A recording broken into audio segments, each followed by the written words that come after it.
엄마, 요즘 힘들어서 이것밖에 못 챙겼어요. 아들 성규가 어색하게 웃으며 말했습니다. 저는 꾹 참고 대답했습니다. 괜찮다. 성규야, 마음만으로도 충분하다. 하지만 제 속은 이미 쓸쓸함으로 얼어붙고 있었습니다. 식탁에 앉아서도 며느리 주영은 휴대폰을 내려놓지 않았습니다. 손자 수호는 잠깐 얼굴만 비추더니 금세 방으로 들어가 버렸습니다. 주영아, 이거 불고기 좀 먹어보렴. 수호도 좋아할 거야. 아, 저희 점심에 고기 먹고 와서요. 배불러요. 그 순간 젓가락을 들고 있던 제 손이 덜덜 떨렸습니다. 밤새 준비한 음식들이 모욕당하는 기분이었습니다. 남편이 조용히 중얼거렸습니다. 니들, 엄마가 밤새워 준비한 건데 한 젓가락이라도 먹어줘야지.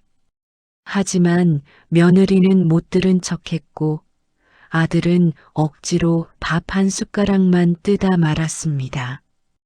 식사 후 저는 며느리에게 조심스레 물었습니다. 주영아, 이번 주말에 잠깐 수호 데리고 와라. 할아버지가 보고 싶어 하신다. 그러자 며느리는 짜증 섞인 목소리로 대답했습니다. 저희도 바쁜데 굳이 그렇게 자주 가야 하나요? 친정에도 가야 하고 모임도 있고요. 순간 제 가슴이 철렁 내려앉았습니다. 친정에는 매주 간다면서 우리 집엔 오는 게 왜 이렇게 힘든 거지? 저는 애써 웃으며 대답했습니다. 그래도 할아버지가 손자 보고 싶어 하시잖니. 잠깐이라도 좋으니까. 그러자 아들마저 나섰습니다. 엄마, 제발 좀 이해하세요. 저희도 저희 생활이 있어요. 그날 밤 저는 방에 들어와 한참을 울었습니다. 내가 뭘 그렇게 잘못했을까? 왜 이렇게까지 냉대받는 걸까? 하지만 그건 시작에 불과했습니다. 이후로 이어진 사건들은 제 상상을 훨씬 뛰어넘었습니다. 그날은 남편이 자동차 보험 문제로 아들에게 전화를 건 날이었습니다. 남편은 인터넷을 잘 다루지 못해 늘 아들에게 부탁하곤 했습니다. 성규야, 내일 자동차 보험 만기잖아. 내가 좀 알아보고 넣어라. 예전 같았으면 아들은 알겠어요. 아버지하고 기꺼이 해줬을 겁니다. 하지만 결혼 후 달라진 아들은 한숨을 내쉬며 퉁명스럽게 대답했습니다. 아버지, 저도 요즘 너무 바빠요. 왜 자꾸 저한테만 이런 걸 맡기세요? 알아서 좀 하시면 안 돼요? 뒤에서 듣던 저는 순간 귀를 의심했습니다. 늘 부모의 부탁이면 웃으며 들어주던 아들이 마치 짐을 떠안은 듯 짜증을 내고 있었으니까요. 통화를 끝내려는 순간 휴대폰 너머로 들려오는 소리가 있었습니다. 며느리 주영의 목소리였습니다. 아들 부부는 통화가 끊겼다고 생각했는지 대화를 이어갔습니다. 아씨, 또 아버님이 보험해달라네. 진짜 귀찮아 죽겠어. 그러게 언제까지 부모님 일에 끌려다닐 거야?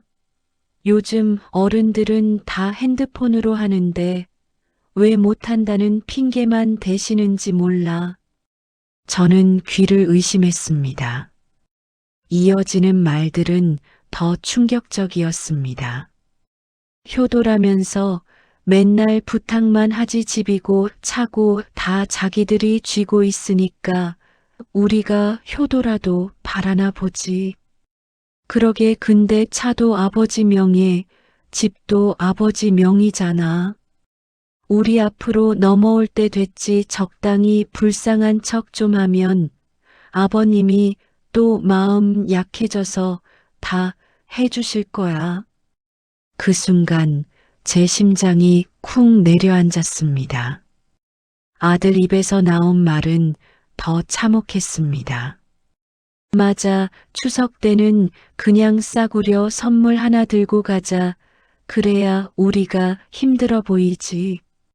이번에 스위스 여행 가는 건 절대 들키면 안 되고. 저는 손에서 휴대폰을 떨어뜨릴 뻔했습니다.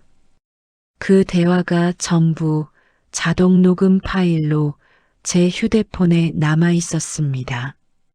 며느리의 조롱, 아들의 맞장구, 그 모든 것이 고스란히 기록되어 있었습니다. 그날 밤 저는 녹음 파일을 수십 번 반복해 들었습니다. 들을 때마다 가슴이 찢겨나갔습니다. 내가 평생 바쳐 키운 아들이 어떻게 이런 말을 할 수 있단 말인가. 남편은 술잔을 기울이며 이를 악물었습니다. 이놈들 두고 보자. 이번 추석 내가 똑똑히 갚아줄 거다. 며칠 뒤 아들 부부가 집을 찾아왔습니다. 그들은 아무 일 없다는 듯 선물을 내밀었습니다. 햄 세트 하나와 유통기한이 한 달도 채 남지 않은 영양제. 겉면에는 증정용이라는 딱지가 붙어 있었습니다. 엄마, 아버지 요즘 저희가 많이 힘들어서 이것밖에 못 챙겼어요. 저는 꾹 참고 웃었습니다. 그래, 힘들면 이 정도도 괜찮다. 하지만 제 속에서는 불길이 치솟고 있었습니다. 내가 힘들다며 내 눈앞에 내민 게 창고에서 긁어온 쓰레기란 말이지. 그날 저녁 아들은 뜬금없이 말을 꺼냈습니다. 아버지, 저희 집이 너무 좁아요. 수호도 크고 부딪히고 다치고 그래요. 내년에 40평대 아파트로 이사 가고 싶습니다. 지금 사는 집 팔고 새 집 마련해 주실 수 있나요? 남편은 태연하게 대답했습니다. 그래, 그래야지 내가 알아볼게. 저는 눈이 휘둥그레졌습니다. 남편이 정말 그들의 요구를 들어주려는 줄 알았으니까요. 하지만 아이들이 떠난 뒤 남편은 낮게 웃으며 말했습니다. 놈들이 원하는 걸 다 들어주겠다고 해라. 그러다 마지막 순간에 발 밑에서 바닥을 확 빼버려야지. 그의 눈빛에는 도끼가 서려 있었습니다. 저는 섬뜩했지만 동시에 남편의 결심에 동의할 수밖에 없었습니다. 며칠 뒤 며느리의 카톡 프로필 사진이 바뀌었습니다. 창가에 앉아 찍은 듯한 비행기 안 풍경, 구름이 가득한 하늘. 스위스 여행 간다더니 결국 숨기지도 못하는구나. 저는 애써 참으며 며느리에게 메시지를 보냈습니다. 주영아, 반찬 몇 개에서 경비실에 맡겨뒀다. 피곤해도 잘 챙겨 먹어라. 며느리는 한참 뒤 단 한마디만 보냈습니다. 네. 그 짧은 답장에 담긴 무시와 냉담함이 제 가슴을 후벼 팠습니다. 그리고 운명의 날이 찾아왔습니다. 아들 부부가 스위스 여행에서 돌아오는 날, 남편과 저는 일부러 그들이 귀가하는 시각에 맞춰 집 앞에서 기다렸습니다. 택시에서 내리는 아들 부부의 얼굴에는 피곤함보다는 여유가 묻어 있었습니다. 새 가방, 들뜬 표정. 남편은 곧장 다가가 물었습니다. 성규야, 며칠 동안 잘 쉬었냐? 아들은 당황한 듯 대답했습니다. 아, 회사에서 출장 다녀온 거예요. 그 순간 남편의 입꼬리가 비틀렸습니다. 출장이라 그래. 오늘은 그 정도로 해두자. 하지만 우리의 복수는 아직 시작조차 하지 않았습니다. 그들이 진짜로 원하는 것, 집과 가게 명의를 요구하게 될 순간을 우리는 기다리고 있었습니다. 그리고 마침내 장례식장의 날이 찾아왔습니다. 남편은 오랜 병으로 끝내 눈을 감으셨습니다. 향로에서는 하얀 연기가 피어올랐고 사람들의 흐느낌이 끊이지 않았습니다. 저는 영정 앞에 앉아 흐느끼며 중얼거렸습니다. 여보, 당신 떠나면 나는 이제 어떻게 살아야 합니까? 그 순간 뒤에서 들려온 며느리의 목소리에 제 몸이 얼어붙었습니다. 이제 가게 명예 우리 앞으로 넘기셔야죠. 향불이 꺼지지도 않은 자리, 남편의 마지막 길에서조차 며느리는 재산을 먼저 입에 올렸습니다. 저는 그대로 숨이 막혀 아무 말도 할 수 없었습니다. 아들은 제 눈을 피해 고개를 숙이고 있었습니다. 그 순간 저는 알았습니다. 이미 제 아들은 제 곁을 떠났다는 것을. 하지만 그것으로 끝이 아니었습니다. 남편의 장례를 치르던 그날 밤, 저는 결심했습니다. 이제는 다 드러내야 한다. 그들의 민낯을 모두 앞에 까발려야 한다. 저는 상주석에서 일어나 사람들을 향해 말했습니다.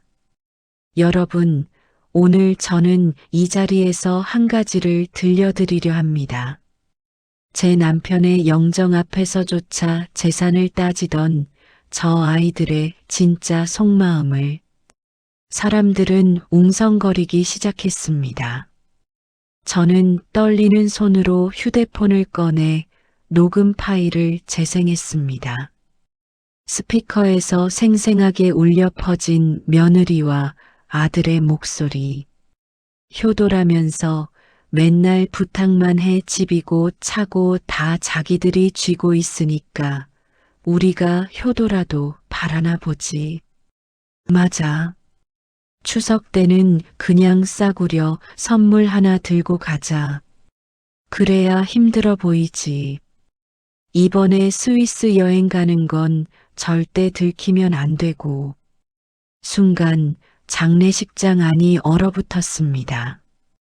친척들은 경악하며 아들과 며느리를 바라봤습니다. 저게 무슨 소리야? 어떻게 부모님을 두고 저런 말을 할 수가 있어. 아들은 얼굴이 사색이 되어 변명조차 하지 못했습니다. 며느리는 무릎을 꿇고 소리쳤습니다. 어머님, 제가 잘못했습니다. 제발 이번 한 번만 용서해 주세요. 수호를 봐서라도. 하지만 저는 단호히 말했습니다. 수호를 핑계 삼지 마라. 너희가 우리를 짓밟던 그 순간에도 너희 눈에는 오직 재산만 있었어. 아들은 떨리는 목소리로 외쳤습니다. 엄마, 그래도 저는 당신 아들이잖아요. 저는 눈을 감으며 고개를 저었습니다. 아니, 넌 더 이상 내 아들이 아니다. 그 말과 함께 제 속에 쌓여있던 수십 년의 서러움이 터져나왔습니다. 그 순간이야말로 제 인생의 가장 큰 결단이었습니다. 장례가 끝난 뒤 저는 집으로 돌아왔습니다. 빈집은 쓸쓸했고 남편의 부재가 크게 다가왔습니다. 그러나 제 마음은 오히려 차분했습니다. 아들 부부는 여러 번 찾아와 무릎 꿇고 빌었습니다. 어머니, 다시는 그런 일 없겠습니다. 제발 용서해 주세요. 그러나 저는 단호했습니다. 너희는 더 이상 내 가족이 아니다. 내 남편을 욕보이고 내 희생을 무시한 순간 이미 모든 끈은 끊어졌다. 손자 수호가 그리울 때도 있었습니다. 그러나 저는 다짐했습니다. 내가 다시 무너지는 순간 또다시 같은 상처를 입게 되리라. 밤마다 남편의 영정을 바라보며 저는 속삭였습니다. 여보, 이제는 제가 당신 목까지 단단히 살아갈게요. 더 이상 자식에게 기대하지 않고 제 인생을 위해 살겠습니다. 그 다짐 속에서 제 마음은 서서히 자유를 찾았습니다. 그리고 오늘 저는 이 이야기를 세상에 꺼내놓습니다. 혹시라도 저와 같은 부모가 있다면 부디 깨달으시길 바랍니다.